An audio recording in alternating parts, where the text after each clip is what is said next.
Sometimes I can get a really good deal on the website ebay.com, and this is another one of those times. I only paid $5 for this phone. Yes, this is a $5 investment for a really durable phone from Sprint, the Sonim XP Strike. And I'm going to be giving you a quick overview and run through all the amazing features that it has. This is basically a smartphone without the Android functions, so you get all the basic Sprint apps. What you used to get, this is basically a Pantech hotshot and a Samsung profile combined. It can also be an LG Ally and LG Chocolate combined. And even some very extreme ones, like this can all even be an iPhone X and an Olympus audio recorder combined. Things are known to be indestructible. These things have a reputation for being very durable. And as you'll see, this one, along with looking intact, is actually working perfectly fine. So I'll take you around the hardware. On your front, you have a keypad, full numbered keypad. Although the number sounds on the two star and pound keys can be different. Power key, back button, 2 soft keys, D-pad, center, C key. I honestly have no idea what that is. If anyone watching this knows what the C key is, please leave a comment. Send button. Coming to our side, we have our ports. We have our headphone port. That can also double as a analog radio antenna, although it's only an analog antenna, so 10 years from now it won't be too useful. And you also have a digital input and output. And this does not use a micro USB cable. This actually uses the older style 3.5 type connector to charge. I got these on Amazon, and when I first plugged this in, it was like blinking the keyboard, and I thought these cables weren't going to work, but I let it sit for a bit and it came out of its sort of coma. Back to the hardware. So yeah, we have a digital I/O, analog so this is analog, digital, both same port, but they're analog digital. This used to be I think it was a direct connect button for Sprint, since this is a Sprint device, although I'm sure it would work on US Cellular CDMA. And by the way, I may be getting a chance to take the Metro to Elburn, which is close to Maple Park, so I may try to get a signal on some older phones. On the side, we have our volume up and down, and the camera shortcut, as well as if you hold this down, the flashlight will come on. Coming around to the back, you have this really weird SIM tray. I have no clue what it is, but it's a really weird SIM tray. And then down here you have your micro SD card slot, micro SD compartment, where you can actually insert a micro SD card. One of these. And you can actually use this as a micro SD reader and plug into your computer with it. Of course, in the back you have a spot for attaching a standard strike size Sonim battery, like one of these. And I also did forget the camera. This is a 2 megapixel camera with 2 video options. You can record in 176 by 144 as usual, but the other one is actually quite interesting. So who remembers the Fisher-Price PXL 2000? Well, you can actually recreate the video quality on this phone. Yes, this phone has an option to set the video quality to 120 by 90, and of course there's the black and white, so you can make pixel vision video with this phone. It does support MP4 files, which is nice, because Windows does work with 3G too, but it's more compatible with MP4. So let's give this thing a boot up, shall we? Fire it up. We just got to hold this key down and it will show our boot screen. Zoom in, we have Sonim built for life, and I will take you around the UI. Here you go, Sprint Direct Connect. All right, so we are booted into the OS. It is running some kind of brew OS, and I'll show you what we can still do on this thing in 23. As you can see, no signal at all, but I assume I may be able to get one if I go to Elburn. So let's go through the menus. We have our call history, settings, and let's go through the settings. So you have profiles, which I believe these are for basically just setting a profile for everything, like this flight mode.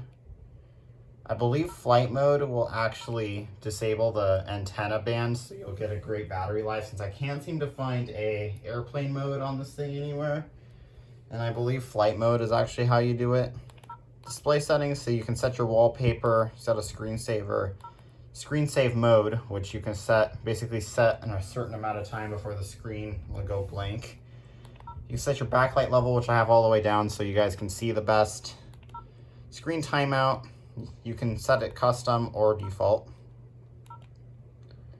Tone settings, you can change your incoming call alert. You can change your ringtone. I'm not going to go through the ringtones in this video, but yes, you get the idea of changing ringtones. Ring volume, you can change. Vibrate alert, you can actually make this thing vibrate upon power up. SMS alert.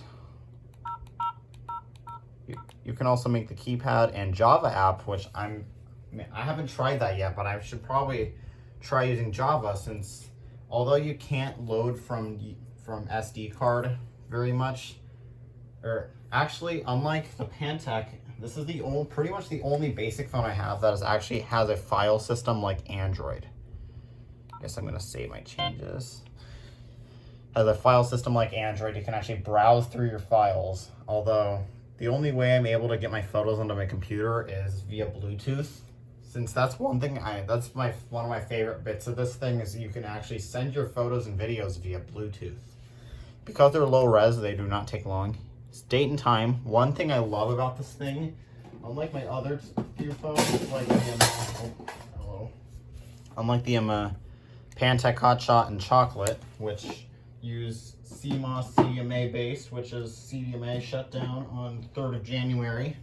You can actually set the time manually, and this actually isn't the only phone that can see old brick phone that can do this. The Profile could do this, and this may eventually get its own video, but yeah, Profile could do this. I'm doing a video on all my old phones. Call settings, which basically allows you to all your old call stuff.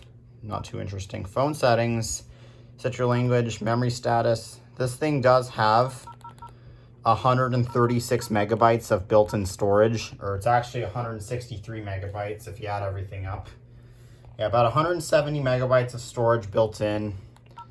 You got your files, messages, which I can't because blank service, but yeah, I got your automatic key guard, DTMF's tones, startup and switch off tone, which is actually nice because you can actually change the you can't change it. You can actually switch it on or off. You can make a welcome note, which is not the same thing as your banner, but you can set a custom note, like whatever you want it to, like showing. Yeah, you can set a custom note. Here you have your hearing aid control, neck guard, which I'm not sure what the neck guard is, and your GPS service, which I have that on, but probably turn that off to save. Your Bluetooth options, which you have Bluetooth, visibility, search audio, active devices, paired devices, and your phone's name, which you can only set like that many characters, which I believe is like 25. I'm not sure. You have your active devices, paired devices, and you have to actually go into thing to share. Security settings, which pretty basic. Log code is the last 4 digits of your number. Network settings, not too interesting. Other than you can actually set it between sprint only and automatic. Sprint only would be useful if I was going to try and hunt down the 3 to 10 sprint remaining CDMA towers. I have no clue where they are, and I do not think I live by one since no service on this thing.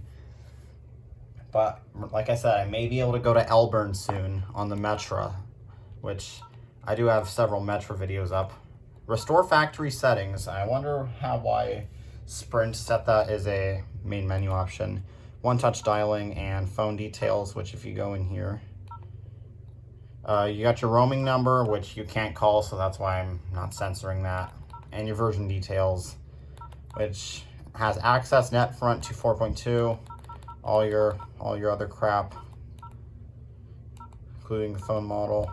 Limit use, yeah, y'all know that. My stuff, which ringback tones, I'm gonna open this. Unfortunately, it says no internet connection. I have tried connecting via a USB modem, via USB, and it did not work. So I'm not sure how, or even if without a US cellular connection, if you're even able to use that today. And then, yeah, you have all your other stuff, applications. I did watch Phone Arena's review of this phone, of how they tried to download games, and I would have loved to be able to try the Sprint store. Sadly, I got this phone last October, and I never got around to buying a charging cable for it. And yeah, so messaging, missed alerts, contacts, usual stuff. Your tools, you get device self-service, which is basically another internet service you can't do without a cell connection. Alarm, calendar, notes, all that. You have your notes, to-do list. Sorry, my Target order just came, so I had to put that all away. Yeah, calculator, typical stopwatch, world clock, unit converter, torch, which just a flashlight. I also like the notification sound, sort of like if it's like a baseball sound effect. Update phone, update profile, mobile sync, all this, and your files. So go off screen, make sure that I'm not showing anything. Yeah, so you have images, videos, music, graphics. Let me make sure I'm not showing anything. Audios, yeah, audio, sounds, and others. Now for your entertainment, you have a voice recorder, however, which sounds terrible because it uses an extremely low sampling rate. So testing on the Sonim XP Strike. Yep, saved sounds. Video, which you can actually record videos, however, I can test that out. So I'll show you the video, what you get in video mode. So you get picture, which is just takes you to the photo. I'll actually show you the photo options first. Video, your brightness, flash, red eye, contrast, all that. And settings. Oh, here's your settings. So these are for everything. Your image size, get 1600 by 1200, which is 2 megapixels. I believe this is 1.3 VGA and QVGA. I don't even know why anyone would want to do this unless they're running low on memory. Video res, which is like you get a choice between 176 by 144 and 120 by 90. 120 by 90 can actually give you the emulation of a pixel vision camera. So that's probably my favorite feature of this, is you can remake your own pixel vision videos without actually having to hassle with analog media and getting your pixel vision to work again, if you can even get a hold of one. Video format, 3GP and MP4. However, I did get one issue with the MP4, and that is when I dumped it to my EPC. It was having issues with like the sound. It wouldn't play. I tried Windows Media Player and as well as the VLC, nothing. But 3G2 or 3GP as this phone calls it worked.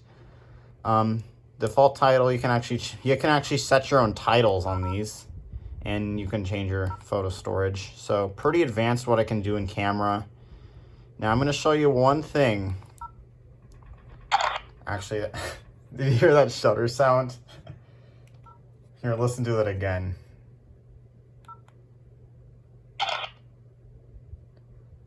You can see the photo quality will be quite low quality, but don't let this fool you. When you put it in the computer via Bluetooth, it will look high quality.